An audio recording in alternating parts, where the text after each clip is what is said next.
Welcome to the UK Fantasy Football Show, Goal's weekly podcast that discusses many of football fans' favourite pastime. We'll be reacting to how our team did in Game Week 4, giving each of our FPL ones to watch, doing 1 week wonders with our guest, Goal assistant editor Tom Maston, and revealing our teams for Game Week 5. But first up, let's look at the standings. And I say that reluctantly because I did really, really bad. Or I continue to do really, really bad. I've now slumped to 40 points behind Dave, who is top on 233 points, 9 points ahead of Sam on 224 points. But it's worth noting that, Dave, you used your free hit this week, didn't you? Oh, wait a minute. Can't we stick on the standings a little bit more? Should you have said still top? Still top, yeah. Still top. Yeah. You've not been top yet, have you? Been top the whole time. No, I haven't, no. Kind of like the Man City, really, of this table, if you like. You like it, don't you? I can see. Shut up. Yeah, I'm bossing it. But so, right, talk me through this free hit. This free hit, total disaster. Total disaster. You know, it's one of those fantasy football rushes of blood to the head. That, I mean, I got 56 points, so it didn't massively backfire on me, but I might have got more points had I not made it. Because what I did was I took Pickford out, I put Patricio in, I put Bowley in.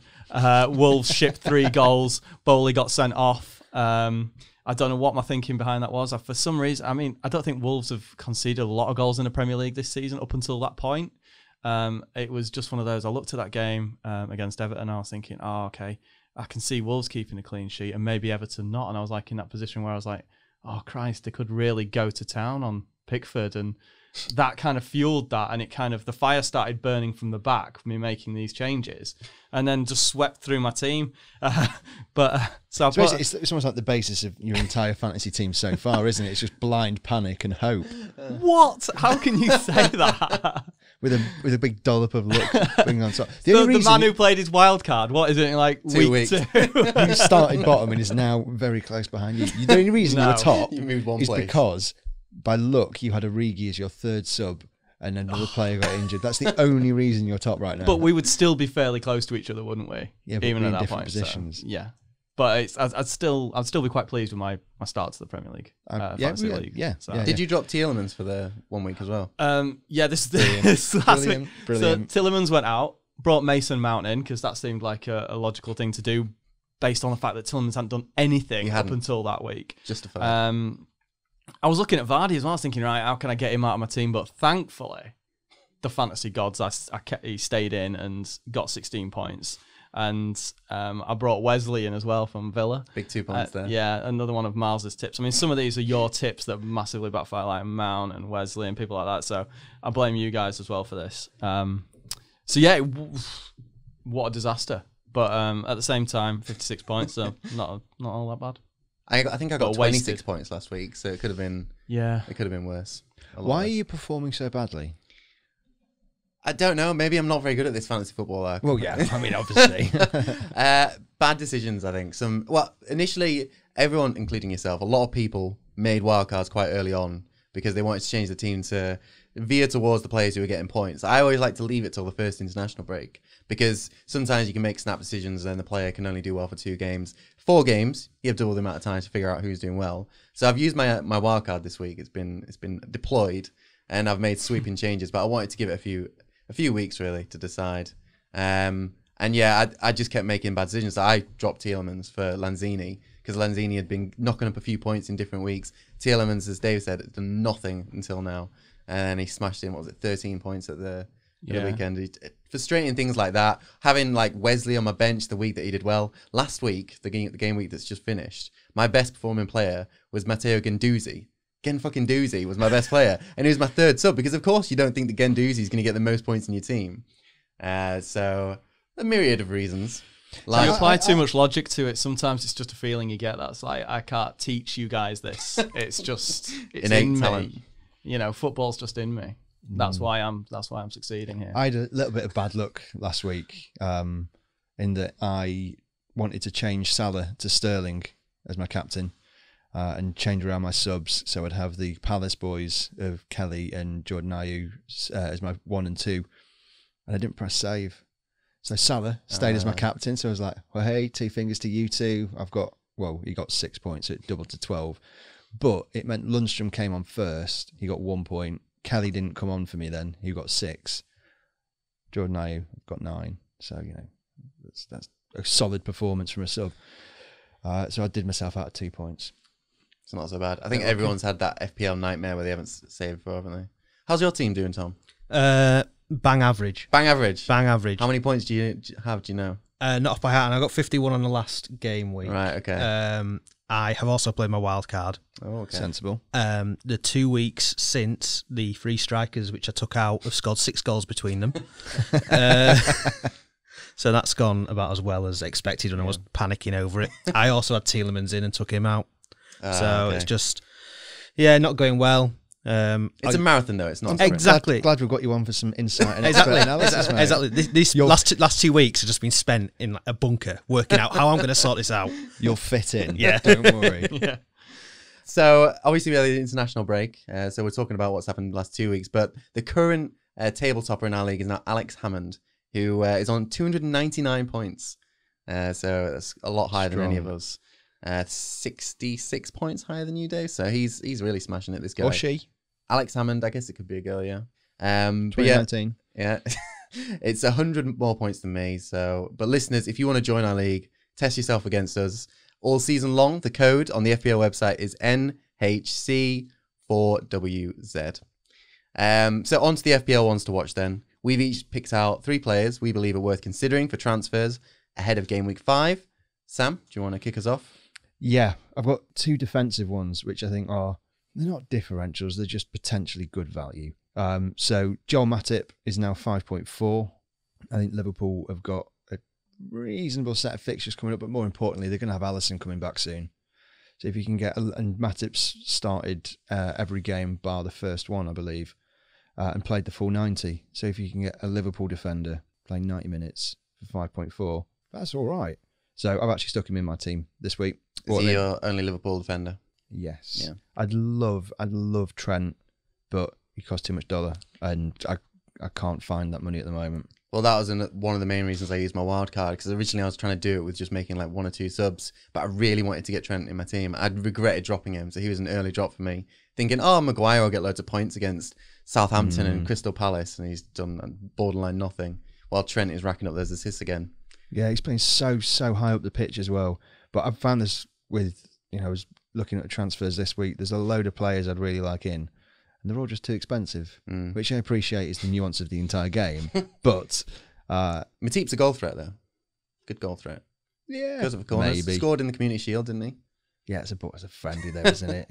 Che Adams was scoring, Chris Wood was banging 9 in all these friendlies. It's probably the big game of the weekend, certainly as a Newcastle fan. Liverpool-Newcastle, early kick-off on Saturday. Usually pretty feisty affairs. And yeah, Matip should start. Yeah, I think he'll be. Hopefully, I've just texted Neil Jones, our Liverpool correspondent, just to get an edge on that. It's pointless because I've made the sub. But the other one is surprisingly Lindelof. Again, he's dropped down to 5.4. United, as a defensive outfit, are performing far better from an XG perspective than the goals have actually shipped in. So they're not as bad as they're supposed to be, if you believe XG is the be-all and end-all. But 5.4 for a United centre-off, therefore is he better value than Maguire? Maybe. He was massively at fault, in my opinion, for the goal they conceded against Palace. I know he came out, I don't know how he performed explicitly, but I know he came out and said he was really, really disappointed he's put in his performances for Sweden, this international break. That does not bode well for a confidence player such as himself. But 5.4, potentially worth it. They've got Leicester this weekend, haven't they? Yeah. Right. So maybe think about him next week. And then the other one, it's really basic and obvious this, and I'm annoyed at myself for even suggesting it, but it is Aguero. It's going to be a massacre this weekend. Norwich have got plenty of injury worries, and Aguero will be that number 1 striker. And I think with Europe coming up next midweek, as well as the international matches that have just come through, I could see Pep doing a bit of tinkering, as he is so wanting to do, apart from up front, because Aguero's got to be that guy. He could score 7 this weekend. It wouldn't surprise me. I'm kicking myself after not putting him in early on. Oh no! When he came off the pitch against, was it Spurs in the second game? I was convinced that it's going to be Jesus starting. Obviously got the injury. Aguero's just smashing it. He got 4 goals since then. Yeah. He got 2 last game, didn't he? Did he get 2 the week Did before? he get a hat-trick the week before? I can't remember. Anyway, he's got like 6 got goals. loads. Yeah. 6 goals this season. I mean, I've thrown him straight into my team. That was, yeah, I had to get him in. I think I've dropped, have I dropped Sterling? I'll have to check in a second. But I think I might have dropped Sterling just to try and get Aguero in to make that balance sheet work. But that's a big call. But it's like, it is... I mean, it's like saying, oh, yeah, you want to get the Ferrari. Of course, every fantasy football league player's like now, just like, how can I get Aguero if you haven't got him already? It's like, I'm looking at Kane, and Kane's 11 million. I'm like, I just wish he was Aguero. That's what I keep looking at him thinking, because does every Tottenham fan. Yeah, yeah. He's just, obviously, as a team, Tottenham just aren't as like consistent as Man City are, and Kane's a bit, but... I actually can't get him in my team, and that's probably one of the most biggest frustrations at the moment. I feel like I need him, but I can't, without making a few transfers, I can't really get him in. But I do still have like a wild card to play. So they have Norwich this weekend, who have looked very shaky at the back. Great going forwards, and you'd think they could score against City. I think Norwich will score against City, but City will score a lot more than them. I don't know how we'll find out over the next couple of days, but Norwich have got major defensive issues in terms of injuries. Yeah. I think that even their defensive midfielders are looking injured as well. Aaron's got injured playing for England under 21s in midweek as well. The right back. I think they've got 3 centre halves and a right back, all injured. Jesus. Yeah, I think the cameras will be panning to a lot of crying Norwich fans after about 42 minutes. What score was it? They lost against Liverpool. Was it 4-1? 4-1. Yeah. It's going to be like England Kosovo in the first half. It's tough for Norwich because the game against West Ham, that was one they were hoping to probably get some points. Yeah. And this is the reality of the Premier League. It's like, oh yeah, you can play great and play a great attacking football, but if you're actually not picking up any points, how long are you going to be? Well, yeah, it's tough. It's essentially tough shit to them. You can play all this attacking football, but if you can't win football matches, get out of our league, mate. And then that's when it's going to really start getting to them, because that'll drain the confidence out of the players, because they'll just feel a bit like, well, what's the point? We're not picking anything up, and that Man City game is going to be even a bigger blow to the lower half. You'd think so, yeah.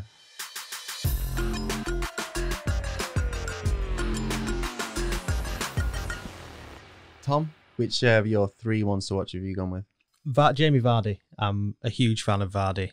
They obviously got Leicester go to Man United this weekend. Vardy's got a superb record against the top 6 clubs. It's unrivaled. How does that feature Man United then? What's the relevance? But the big 6, shall we say, then, rather than the top 6, it's unrivaled among players who haven't actually played for big 6 clubs. I think Aguero is the only player currently who's got more goals against those teams, and he's on a hot streak at the minute. And Vardy is a bit streaky nowadays. He doesn't quite reach the levels he did that year they won the Premier League, but he goes on runs. He's got 3 goals in his last 2 games. He loves riling up home supporters, and there's no bigger home crowd than the one you get at Old Trafford. And with United's defence, not the quickest in the world when you look at Maguire and Lindelof, I think you could have a lot of joy there. United are going to look to play high like they do, and then push out from countering there. And I think Leicester have got a real opportunity to go there and not only get something, but potentially win. And if they're going to, you would imagine that Vardy's going to be the guy who gets the goals for them. Leicester have a lot of positive momentum right now, don't they? Massively. Yeah. A lot of people talking about them being potential top 4 contender. I think they'll definitely finish in the top 6. Yeah. Whether they get into the top 4, I suppose. They need to sort the defence out there, don't they? Yeah, although Sonchu's done very well coming in for Maguire. He was a player who I had on my bench to start with, and then I'm going to look to get him in a couple of weeks. Only 4.5 or 4.6. He's cheap. 4.5. They've got a great set of fixtures coming up in a couple of weeks. Yeah. They've got a home game against Spurs next week, haven't they? And then I think after that they've got a pretty clear run for a little bit. So yeah, he's my main pick in terms of a striker. Has anyone else got Vardy? Have you got Vardy? No, I haven't got him. No, it's not a bad shout, but couldn't fit him in. He doesn't get a lot of chances, but then he seemingly gets goals still. Yeah, because you were frustrated with him until this week, weren't you? Because you've had him in since the start of the season. Yeah, but he delivered against Sheffield United. I fancied him to do so because he's a Sheffield Wednesday lad, essentially. So I think he would be quite up for that match. But let's hope he does the same because I can't get him out of the team essentially now. I don't think I would either. He's not the one I'm looking at. Like I say, I'm looking at Kane as a bit of an issue. But Who are your other two, Tom? My other two are it's an obvious one, but Mo Salah. Obviously, Liverpool. We were saying Liverpool got Newcastle at home. You'd think that'd be almost a walkover. I know Newcastle did get that win at Tottenham, but going to Tottenham and going to Liverpool is still quite a big leap. Salah obviously has had a lot of criticism over the last couple of weeks with the whole row with Mane, but I think one of Salah's almost underrated strengths is the way he seems to really thrive when people are putting him down. And he became very chirpy towards the end of last season when people were questioning his goal record and whether he was too greedy. And then he came out and he scored in about 3 or 4 games in a row. And I can see him going on a similar run this time, starting on Saturday lunchtime against Newcastle. Yeah. And then my third pick, and it's something I never thought I would say, but people need to start getting on the Arsenal train. Arsenal are so inconsistent. People, they always tend to worry about them, but you look at Arsenal's fixtures. They go to Old Trafford in a couple of weeks at the end of the month, and they go to Leicester at the start of November. Other than that, they don't play any teams who are going to be challenging for the top 6 until mid-December. And the player I've gone for is Dani Ceballos. He's 5.6. He's going to play every week. He's the most creative player in that Arsenal team. He was absolutely superb for Spain against Romania during the international break. I've had him since the start of the season. Unfortunately, I wasn't sure whether he was going to play the first few games, and so I had him on the bench when they played Burnley, and he got 2 assists in his first start and got me loads of points that did nothing for me. But he's going to be a fixture of my team until at least Christmas, and then they go on a horrible run over Christmas and New Year and that. So I would then, if you do get 2 or 3 Arsenal players in, start of December, look to ship them out, because they will then do an Arsenal and start losing games to teams that are better than them. Yeah, they had a tricky start and they've not fared too badly when you think about it. I guess they could have had a lot worse. 7 points when you had Liverpool away and Spurs at home, and your first 4 isn't the worst, and Newcastle away, which I suppose isn't the most difficult, but isn't the easiest either. Yeah, they didn't have, or Pepe wasn't settled at that point, was he? He was on the bench and they didn't have all the players fit, so they've been working their way to full fitness, a lot of that team. I actually agree with you with Arsenal. I mean, I've got Guendouzi, he's just sat there as my third sub every week. He's also in my squad. Nice. It's so cheap, 4.5. How much is Pepe again? 9 million, I think. But he's a midfield. Is he midfielder. Yeah. Oh, right. One of them.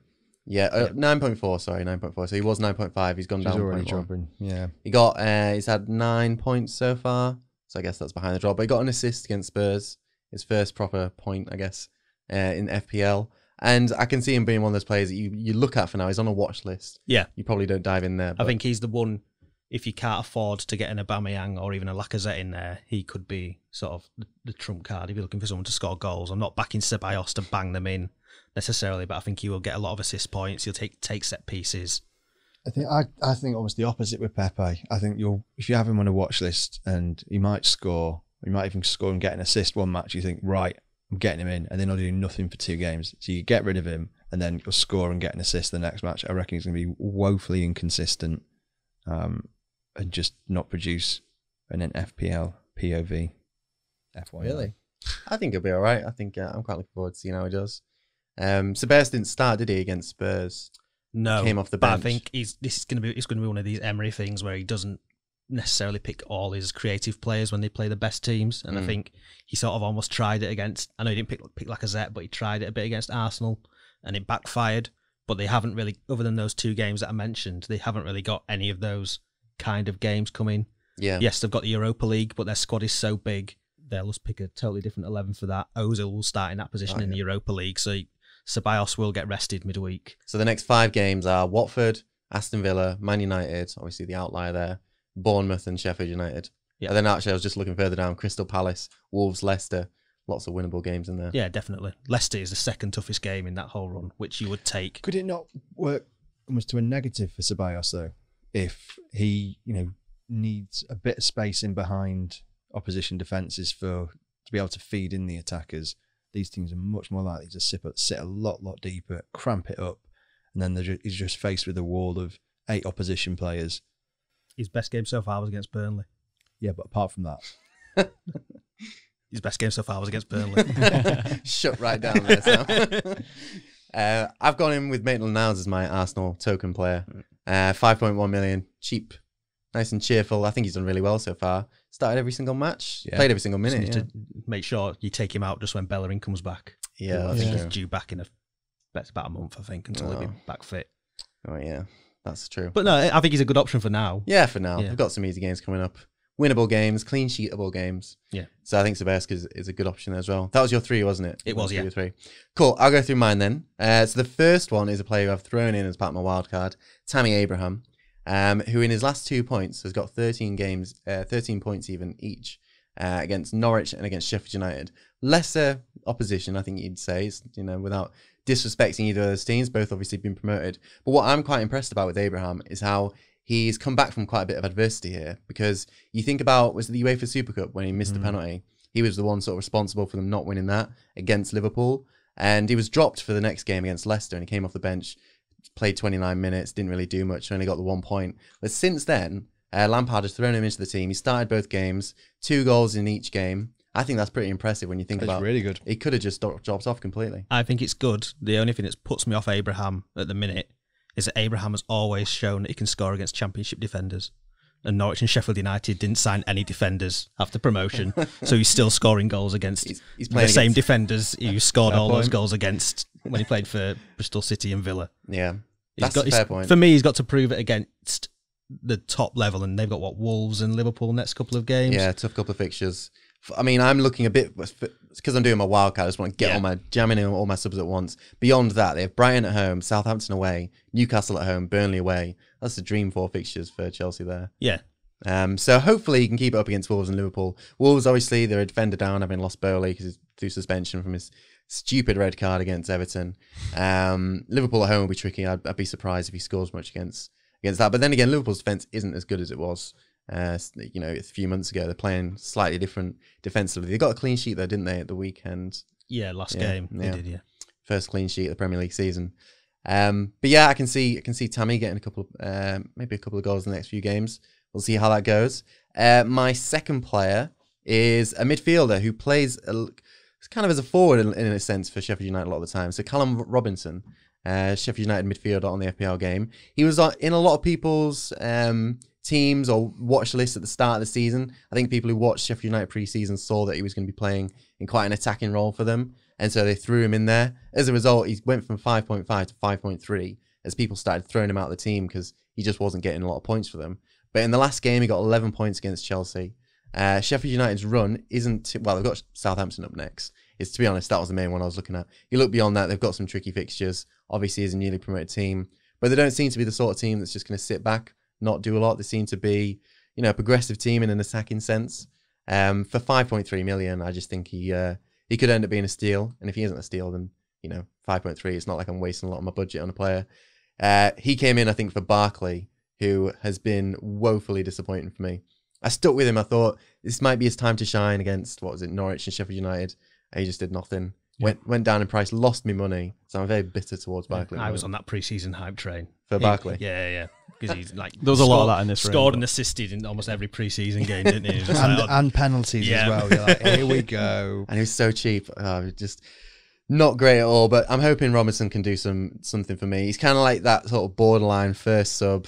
Potentially starting when Sheffield United have some easy games, so I'll just drop him to the bench when they have some tougher games as they've got coming up. My third player is someone who I don't think we mentioned in Ones to Watch at any point so far, is Christian Eriksen. It's mainly because a lot of people thought he was going to leave. If you'd asked me a month ago, I would have said he wouldn't be here at this point. Well, a bit more than a month ago, obviously, the start of the season. Probably about a month and a half ago, I'd have thought he'd left during the transfer window, but Spurs kept him, as they do with a lot of the players that are linked away. I think you look at a lot of that Spurs team and you think, how are all these players still there? Alderweireld, Vertonghen, Eriksen. These are players that are linked with moves all the time, and it's going to be brutal next summer for them. Unless I can't see them ever being tied down now. Those three will all go. And Danny Rose up as well. No, but they'll sell him. They wanted to sell him this year. But yeah, Eriksen. I think it was touch and go whether he was going to play every game. But Lo Celso's just been ruled out for 6 weeks. He got injured playing for Argentina. Who plays? I think he's seen as the Eriksen replacement long term. So you think Eriksen is probably now going to have to play every game, at least until the end of October. Played 90 minutes against Arsenal, looked decent. He played 90 minutes against Man City as well, hadn't really impressed, but they weren't trying to attack in that game really. They were just taking the chances when they came. Spurs have some really sort of not necessarily easy games, but winnable games. If Palace at home this week, They have Southampton at home in a couple of weeks' time. Brighton, Watford.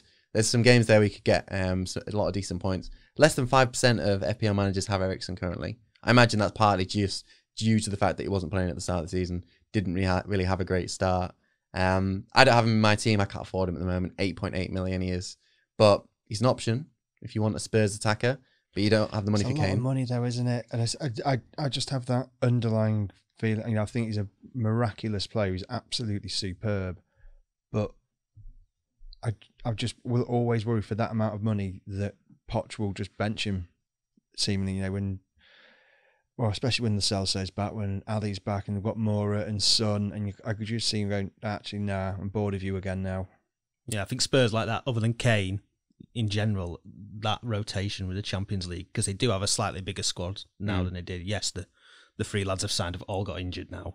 But when they're back fit, I think Spurs sort of attacking players outside of Kane are difficult picks for me in FPL because you don't know exactly who's going to play week in, week out. And they're all decent wedge as well. Yeah, exactly. And if you compare that to Man City, who just score far more goals and attack far more and have much better results, Tottenham haven't been impressive at all this season, really. No. I'm countering my argument for Eriksen here, but they haven't really been that impressive. Like, in any of their matches, they lost against Newcastle, 2 draws against Arsenal and Man City aren't disrespectable. They're not bad, but at the same time, they didn't really perform that well. They kind of lucky. Was it 2-2 in both games? Yeah. Kind of lucky in a sense. Some of those goals.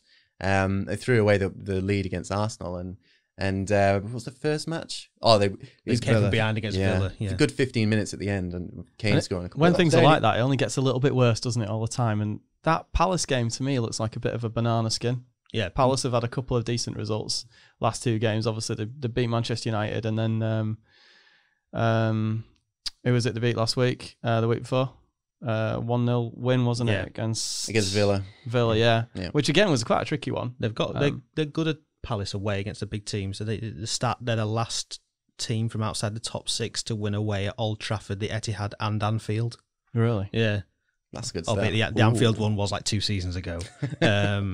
But like obviously they won at the Etihad last year, won at Old Trafford. They regularly take points off Arsenal and Chelsea. It's the same setup. Yeah. Their XG though is massively overperforming in terms of goals conceded. So at some stage, it's all going to revert to the norm. They've got they'll be spanked. They've got half the defence missing as well, which has probably made what they've done so far even more impressive. But like you say, they're probably waiting for someone just to tear them apart. Yeah, they're the football defensive incarnation of Dave's fantasy league team, if you ask me. Well, if you think Spurs, we'll see if Spurs can exploit that, then, shall we? Yeah, probably not. Let's see it, shall we? So they're my 3. Dave, who are your 3? My 3 are, well, starting with Kevin De Bruyne. I mean, if you haven't got him in, I can't get him in my team, but again, he's one of my players. If you've not got him in your team, you're an absolute idiot. You got him, Dave? No. I'd love to have him in my team. If you watched him against Scotland, it was like a kid in a playground, just running around, spraying balls around, scoring. I think he scored 1 or 2 maybe against Scotland. He's got 1. He scored 1 and 3 assists, wasn't it? Yeah, 3 assists, yeah. And for me, that was just, I was watching it and thinking, he is, after coming back from injury and everything, and I think it was he's kind of seems to have eased himself into the season. He's red hot now. I think in the next, City's next match, he'll just continue that like he was playing against Scotland. I mean, I don't think it matters who he's really playing against. I mean, obviously, this is a hypothetical question because you don't own him, but would you consider making him captain? Over Sterling? Over anyone? Well, for me, I always feel inclined to stick Sterling as captain, as Sterling may get more goals and potentially assists as well. So, but if you don't have Sterling and you have Kevin De Bruyne, I would put De Bruyne as captain. For me, it's a toss-up. Do you have Aguero as well, though? It's like, again, those Man City players, they're where the points are, aren't they? Yeah. At the moment, I've got Mane as my captain in my team, just because I think they could score quite a couple against Newcastle. Yeah. But as we're talking, I'm more coming around to the idea of De Bruyne captain or Aguero. I've got both of them. It's just picking whoever I think is going to get the more points. I mean, you look back to this time a year ago, maybe a year and a bit ago. I think De Bruyne was one of the best players, probably the best 3 players in the world at that point. He had a brilliant World Cup, just came back off a brilliant season with Man City. He was unstoppable, and then obviously he had all those injury problems. Didn't really have a good 2018-19. And in this summer, it was kind of like, well, will he just get back into his groove straight away? And he really has, hasn't he? Yeah, and I know Sam was talking about him at the start of the season, but for me, there was just that element of doubt. I just thought, well, I don't know how is he going to start? Is he just going to be the player he was before? And he is. So I mean, but if you haven't got him in your team, he's like what 9.8 million is it now? So it's a tough one to try and get in there. He's another one of mine. Nice to have. Maybe when I play my wild card, I might be able to get him in because I've got Bernardo Silva at the moment, and he, even though he scored last game week, he's not getting as many points as I really want from him. But he's 7.8, so I've still got to make up quite a bit of money there too. Was he 8 to start with? Yeah, was he? Yeah, he's got dropped off. Because he's a great player, he's Bernardo, but he's always like the second assister. Like he assists the assister. Yeah. Like I had him for a lot of time last season because I thought he's playing well and I just can't get my head around why he's not getting many points. And then sort of when you looked at the underlying numbers, it's like, yeah, he's like leading the way for like secondary assists or whatever it is they call it. Pre-assist. That's it, yeah. There should be points for that. They really should, yeah. So my second pick is Ashley Barnes. So this guy, Barnes, 27 points so far this season. Everyone knows he's a goal machine. He's 6.7 million. Burnley have quite a nice run of fixtures coming up, and I would imagine Barnes will score at least a couple of goals. Brighton, Norwich, Villa, the next 3 games, and then Everton, Leicester after that, which are a couple more, probably a little bit more difficult. So, yeah, I mean, what else can you say? He's brilliant in 2019, Barnes. Since the turn of the year, him and Burnley, I guess, have both been really impressive. Brighton, Norwich, Aston Villa, Everton coming up. That's not bad at all. I put him in my team. He was my transfer into my team this week because I looked at that run of games. I was looking to get rid of Jota because he's not really fired for Wolves. I was looking for someone a similar price, and Barnes was the standout option in that between 6.5 and 7 kind of range. And like you say, that run of games just makes it even more of an obvious pick for me. Looking for a cut price striker who isn't called Timu Pukki, I suppose. I think those who've gone for Pukki might start slightly getting a bit of Pukki regret now. Because I mean, you can get Barnes and they've got better fixtures than Norwich, and maybe things might just slightly be starting to dwindle for Norwich a little bit. Yeah. So yeah, if you're on the Pukki bandwagon, then you might be regretting not getting Barnes in the team. I'm with you on the Burnley train. I've gone for the other end of the pitch. I've gone for Nick Pope in goal. Oh, yeah. Yeah, because he's so cheap. He's 4.6 million now. I think I got him when he was 4.5 before it went up in price. And the run of games is obviously so appealing. For me, Burnley are more impressive at the back than they are in attack. So getting a defender or goalkeeper in is probably more appealing to me than an attacker. But if I was going to go for any, I would go for Barnes. He's looked great, hasn't he, Pope? He's so good, yeah. He makes so many saves. Gets so many. Almost every game, you'll get a bonus point for like 3 saves. Yeah. Against Arsenal, he was brilliant. Yeah. They conceded, 2 goals against him, 2 on defeat. Yeah. He still got 3 points. He's one of those, like, a lot of the time it's appealing to go for a goalkeeper in a lesser team because they do get all those save points. But the risk, obviously, is that they're going to concede a boatload of goals. But you don't get that feeling with Nick Pope, I don't think. They've only really shipped against Liverpool, I think, Burnley this season. Yeah, 3, yeah. Yeah. That's what I do with my keepers. I try to sign 2 cut price guys who start every week for sort of bottom half teams. Rotate. And then you can just rotate, work out who's got the better fixtures. Like Pope is one of my 2 with Angus Gunn from Southampton. All right, nice. How's that working out for you so far? I mean, same as the rest of the team. Bang average. Yep. Leave the details at the door, Miles. Dave, who are your other 2 then? My last one, is Haller. Okay. So 7.5 million, 23 points. I think he's becoming more and more popular in the FPL. He's got 3 goals now, so had a bit of a false start, but then since then they did have a tough start with Man City, obviously. Yeah. I don't think he played, did he, in the second match? I seem to recall he wasn't featuring, and then it's in the last 2 matches. Yeah, and they've got like Villa, Man United, Bournemouth, Palace to come. So 4 easy ones. Yeah. So for that. You have to try far harder than to get a nib off than that. So far harder, mate. So yeah, I think Haller's a good pick. It's a good one to try and get in there if you're looking to mix things up, or if you're playing a wild card and you're looking for a guy who's in form. Get him in. Get him in. How much is he? 7.5. 7.5. So sort of a medium price striker. Yeah.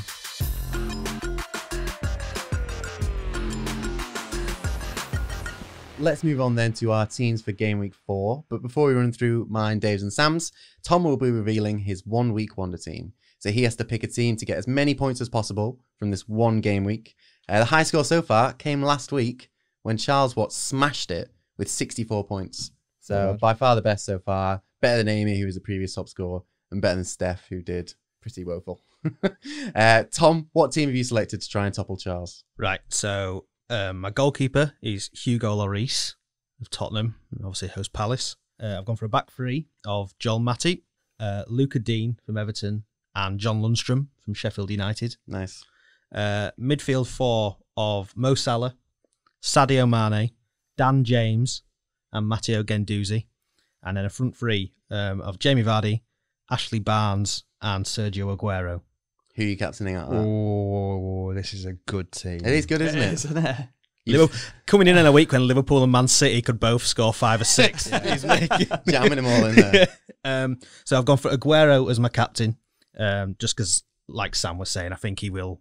If he starts and doesn't score more than 2, I think he's a disappointing afternoon out. To be fair, do you need my subs just in case? Yes, give us your subs. So FPL favourite David Button is my sub keeper, and then my 3 outfield players are in this order: Rico from Bournemouth, who I think he's going to start playing because Charlie Daniels is out for the season; Adam Webster from Brighton; and Isaac Hayden from Newcastle. Daniels is out for the season. Oh, out for a very, very long time. Yeah. Bournemouth do not have a lot of luck with injuries, do they? No, especially defenders. Yeah. They always have at least 2 defenders who are like out for at least 6 months. It felt like Tyrone Mings spent his entire time at Bournemouth. Yeah. Well, Callum Wilson's first 2 years in the Premier League, he did both his cruise ships. Of course, yeah. So yeah, that's my team. That's a pretty decent team. That's I can good, see mate. that doing I'm well. liking Dan James in there as well. Yeah, well, he was the one I sort of ummed and ahed about because obviously he's been in great form for United. Scored, and Wales. I was going to say scored again for Wales during the break. I don't know whether it's just a streak or whether I can't see him being United's top scorer come the end of the season. Not this season. No. But you know, one of my early season predictions was he was going to be the Welsh Ronaldo, which was laughed at the time, and it's still funny. To be fair, for now. And obviously, Leicester at home isn't the easiest game, but I think just he's obviously got it's that one finish that he's almost perfected. So if he can get himself in that position again, you would back him to find the back of the net. So that's why I went for him. There's not many other midfielders I liked around. I think he was about 6.1. He's gone up, obviously, with scoring some goals. There wasn't really anyone else on that 6 million range that particularly took my fancy, so plump for him. Interesting. Well, hopefully that does well. Let's look at our teams then, our standard FPL teams that we've got. Sam, do you want to kick us off? What changes you made? Yes. So I made 2 changes this week. Had 2 free transfers. So Heaton in goal stays. Zinchenko, Maguire stay. And then I've switched out. I've forgotten who the player is switched out for. Can't have been that good. Anyway, I've got I've got Joel Matip in. And I've just had a text from Neil as well saying that shirt is Matip's. He will start. So top tip for you there from someone in the know. Midfield, a little bit of a change as well. I've kept Ceballos, kept Martial because I think he'll probably play. De Bruyne and Sterling. I've dropped Salah, the big one, and switched him for Mane. Okay, so 1 million cheaper, is it? Yep. And then I've still got Rashford up front, and I've still got Jota. Me and Jota are very close to having a very serious argument where we're going to fall out. He didn't start, did he, at the weekend? No. He's in one of my other teams that I play with, and With them having Europa League, I've decided I'm not touching Wolves for a while until I can see how they're going to deal with that Thursday, Sunday. Is it Catrone that came in for Jota? Catrone played, yeah. That's part of my reasoning for dropping Salah and getting that extra mil was I'm worried about my defence. Well, I'm worried about Zinchenko primarily because Mendy was putting on Insta that he's back. What that actually means in terms of actually playing football is a different matter. But so I'm worried about him, and I need to find a way to get rid of Jota as well. And I upgraded Kyle Walker-Peters. You remembered it. To Matip, which cost me an extra £500,000. So it's all about the math. How is he looking in the injury department, Kyle Walker-Peters? Did he miss the last game week? I think he was injured. Yeah. I'm keeping an eye on him because he might be one of the defenders I want to throw in there with them playing Palace. Because I've got my wildcard, I have the luxury of being able to do whatever I want without having to worry about committed to people. I'm pretty sure he's still out this week. Yeah, I'm pretty sure he is as well. Well, I've taken him out on that basis. I'll leave him for now then. So, and then I'm keeping Lundstrom as my number 1 sub. Okay. And then Ayew and Kelly this week. They're doing well for you as the 2 crap subs. I keep seeing them getting you loads of points. And I've probably missed out on 3/4 of them. Yeah, Ayew especially. Did not see that coming. 4.5 and he's smashing them in for Palace. Yeah, and I've had him I've actually got the points for both of those as well. So, well done me. Dave, who's in your team? Well, I've had one transfer to make this to get Walker-Peters out, like I just mentioned. So, and I've replaced one Peters with another Peters. The Eric Peters from Burnley has gone in his place. So Pickford in goal. So I've reverted back to after my free play. Thankfully, those players are still there. I'll come back in, guys. Sorry about that. I don't know what happened. So yeah, Pickford, Van Dijk, Zinchenko, like Sam said, there's obviously a bit of a question mark over how much he's going to feature if Mendy's back in. So yeah, Peters will be the third centre back, the third defender. Target and Simpson, bench players. And then Sigurdsson, Sterling, Bernardo Silva, Cantwell and Tielemans. That's my midfield. And Vardy and Kane up front with Origi still on the bench. So I can't really, unless I start taking points off, I'm not making like huge changes. I'm just going to stick with that this week. Just that one change with Walker-Peters dropping out. When do you think you'll drop your wildcard bomb? I'm not sure. When the luck runs out. I'm not sure. We were talking a bit earlier, weren't we, about this kind of how the fixtures are going to play out towards Christmas as well. I always like doing it in an international break. Maybe that's just my own little habit. I went earlier than I normally do this time. I usually, like you, Miles, wait. Partly because until the last couple of seasons, that's when the transfer window would shut in the Premier League. So you could do it, bring in a load of the new faces or whatever. But yeah, I was panicked this year. And I'm just going to see how it goes. To be honest, I've played FPL for years, but I've never done it to the point where I've been playing the cards and the bonus cards and everything. So I don't think I've ever played a wild card before. So I don't really have an experience in when last to week use you it. went free hit? Yeah, fuck exactly. Literally, a message came up when I was making my transfers, and it said, "Oh, you should play your free play, whatever." And I was like, "Oh yeah, all right then." Just, so yeah, it's very misguided kind of excitement. I was tricked. So yeah, that's my team. Okay. Nothing massive there. Okay, I'll go through my team then. So sweeping changes for me. I'm looking forward to this. Yeah, so Pope in goal, as already mentioned. Burnley have a great run, makes sense there. Edison's been dumped for him. Still got Dean at the back. He's sticking in there. He's one of the dream team players, I think, still, even though Everton didn't do that great last week. Alexander-Arnold has come in for me. I think Smith from Bournemouth was one of the players I dropped in defence for him. Dunk is surviving. He's still in my team, although Brighton have not been as impressive as I thought they were going to be after the opening win against Watford. Game week 1 wonder, weren't they? Yeah. I think it was Watford, wasn't it, that they smashed the first game week. Yeah. And then it was kind of like, are Watford that bad or Brighton that good? It's turned out Watford are just that bad. But yeah, Sigurdsson's come into he's still in my midfield. He got an assist, I think, last week. Yeah, he did. So, and he scored in the Carabao Cup in the midweek before that. Weren't you saying last week, right, that's it. He's got to perform this week. He got an assist, so he survived just. He's hung in there. I did my wildcard on that Sunday before the game week had finished because I knew I just needed to change it. And I was hovering over changing him in case he scored a couple of goals or just a goal. I'm still a little bit unsure because he is 7.8 million. It's pricey. But there's not really any other player who I'm leaning towards in that sort of ballpark range. Like Eriksen's $1 million more. I don't have $1 million spare. I would quite like to throw Eriksen in for him, but as a sort of mid-range, slightly expensive midfielder, I'm just keeping him for now. Everton still have a good run. We've been saying this since the start of the podcast. Feels like we're going to be saying it forever, but the first 10 games of the season for Everton are just so appealing. And at the end of the day, he does take penalties, takes free kicks from time to time. Him and Dean share that duty a bit. I just think that there are more points in him. He isn't fulfilling his potential yet. So I'm sticking with him for now. And also, I dropped Tielemans last week, and then he did look really well. So I've got some midfield regret. But Mane's come in, so he's my captain. He's replaced Sterling. So like you, Sam, I've gone for the cheaper premium option in midfield. He's probably going to be my captain this week, but the more this show has gone on, the more I'm convinced by Aguero. I think that is a great shout having him captain. I've got Robinson in my midfield. He's probably the borderline player. Might swap him for one of my other subs maybe. De Bruyne, he's come in for me. I just couldn't resist him after, I think he's got 5 assists, 1 goal so far this season. As you mentioned, Dave, against Scotland, he was brilliant for Belgium. He's just in amazing form right now. And at the start of the season, there were some positions in that Man City squad you could say he's a guaranteed starter, but there wasn't a lot. At the start of the season, I wouldn't have said De Bruyne was in that category. Now I just can't see any situation in which he'll be dropped. So I think he's guaranteed to start. In Man City, they don't have a hard group either than the Champions League. No. I think they're more likely to play people like Jesus and Bernardo, Mahrez and people like Gundogan, that in the Gundogan, even Foden maybe in the Champions League, and keep the big boys for the Premier League. Yeah, I reckon he'll play on. Is it Tuesday they play? Wednesday. Yeah, that's what I meant. I think he'll play in that because it's just the first one. Yeah, and it's the toughest game. It's Shakhtar away. They've got first, so get 3 points, and then I think he'll make him on as a sub for the other 5 just matches. a cameo, yeah. So yeah, he's in my midfielder. Then my strike force is a bit changed as well. Wesley has somehow survived simply by virtue of there not being a lot of other cheap striker options.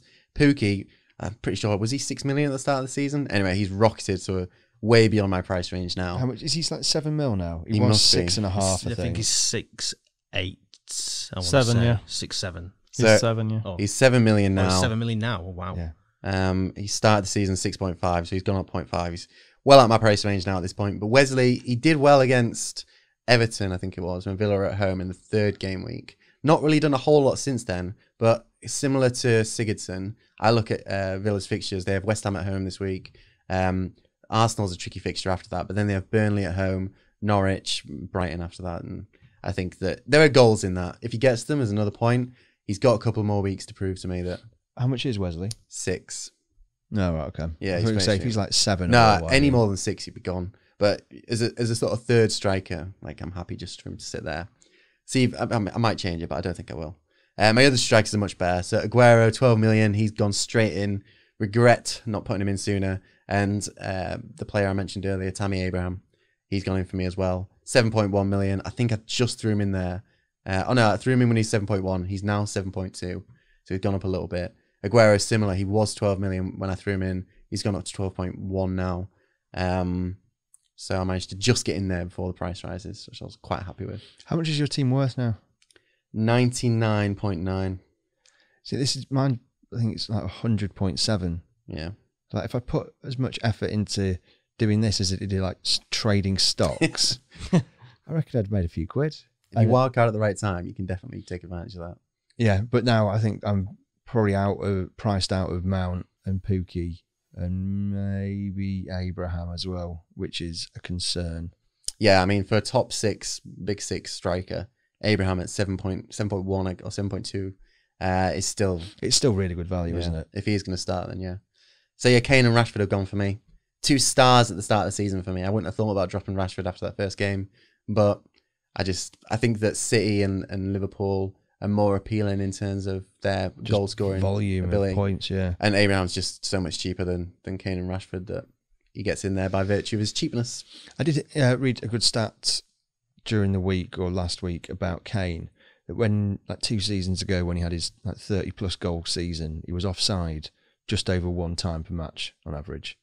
Last season it was 0.36 times per match, and this season so far, it's only 4 matches, it's like 0.22. So I think that's quite a sizable indicator that his game's changed, probably due to his injuries and the way he's managing his body. But he's not making any more he's not as an adventurous a player anymore. So I think it's a very sensible decision to get rid of him. He does try and, especially when Spurs are struggling, which they have done a lot at the start of the season, he often wanders into midfield to try and have more of an impact on the match. You can see him getting quite frustrated when they're not performing at their best. And so that's probably why he isn't sort of making those runs beyond the defender. That might change, that might change a bit now Eriksen's playing and if Ali comes in. I suppose as well, he probably comes deeper now because there's some pace in that team, whether it's Son or Lucas who plays with him, means he doesn't have to always be on the shoulder because he can just let those lads do it. Yeah. I don't know whether that's his game changing because his body shape. He's bulked up a bit. I was watching him for England. He's put on some muscle. He looks strong. I think he looks leaner. I think this year, but he's put on more muscle, and it looks like in his face he's lost weight. I think. So I don't know whether he's quite happy to not be, and he's lost a little bit of that pace, that he's not playing as far forward, and wants to get it into his feet and then release Son, Lucas, etc. Rooney used to do that for United, didn't he? Yeah. Like later part of his career there, and you'd see him coming right back to the halfway line just to get a touch on the ball, knock it out wide or whatever, and then burst up forward towards the box and hope he got something on the edge of the area. Just when he started to lose a little bit of his pace as well. But yeah, I hope Kane, like especially against Palace. I hope I'm wrong about that Palace game. I hope Kane can push on. Maybe even I've still got Kane. Yeah, and maybe you can imagine something like him even missing that penalty for England, bothering him. And like maybe just going out there and going, right, come on, I'm gonna bag a couple of goals here to make myself feel better about that. I mean, he's meant to be like super competitive, like he just wants to play constantly even when he's injured. So, yeah, I think I've got to stick with him for the time being. But your changes sound good, mate. It sounds like a really good team. I knew that once I made my wildcard, which I always planned to make in this international break, I'd be a bit more at ease with my team. It was always just getting to that phase with damage limitation, and it hasn't really been the case. There's been some damage. There's been some serious damage in that team. But, it's a new game week. It's at that stage of the season now with fantasy football where you kind of need to turn it around a bit. Like if you have a bad season or let's say 8-9 games, there's pretty much no recovery because then by that point, everyone has the same teams. And the price rises can absolutely scupper you. So if I don't turn it around in the next 2 or 3 games, I may as well just watch on from a distance as you two gallop towards the title. And as I gallop towards the title. 9 points in it at the moment. He's closed the gap as Sam. He has. He's played his wild card. Was it like 40 points at the first game? Well, you had a terrible first game week, didn't you? And then me and Dave. I had a very good first game week, just not as good as you two. Well, the rest of game week 1, it was like I think that easily the highest scoring week in general. If you look around, everyone's just been picking up like 50s and 60s, whereas that first week there was like hundreds. The leagues I were in like 80s, 90s. Everyone. Did you get 100? Yeah, I got 103. I thought it was 100. What, was it 103? I thought it was 120 something, wasn't it? Sure. Wasn't it like really? Never got 120. Is it 200? But ever since then, I've been pretty average. Like that's just. But you haven't fallen apart like me. No, nothing disastrous yet. No. Let's wrap this up then. Dave, Sam, Tom, thanks very much for joining me today. Listeners, you can get in touch by tweeting your fantasy football thoughts to the hashtag UKFFS. Don't forget to subscribe on Apple, follow on Spotify, or however you listen to podcasts on your favourite platform. Leave a review if you liked it, and if you didn't, what are you still doing here?